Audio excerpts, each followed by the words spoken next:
It was a great honor to see His Holiness again. I had the pleasure for the very first time of shaking his hand in Geneva way back in 1979 or 80. Since then, I've had the honor of meeting him 3 or 4 times. For me, there are no words to describe the extraordinary human being that he is, the wisdom, the compassion.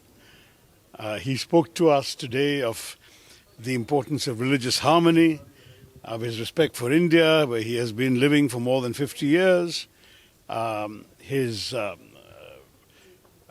own faith in having an open mind, in talking to scientists. It was a very interesting conversation. We had the great honor of being with him. At 89, may God grant him even more long life and the ability to share his wonderful wisdom and compassion with so many more of us.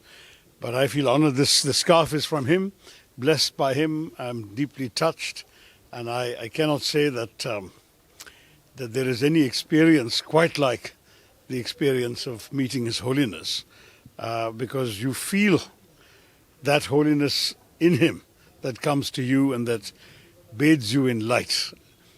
I mentioned to him that in the group with me we had 2 Muslims, a Christian and 2 Hindus, and we believe very much in his belief in compassion for all and religious harmony in our society.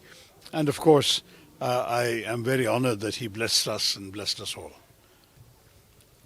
So can you tell us, what the main purpose why you visited? Just for his blessings and for the honor of being able to see him. As I said, I've seen him 4 or 5 times over the years, and as the years move on, it becomes so much more precious to have these moments with him when possible. He has given the world so much, and to be touched by it personally is a special honor.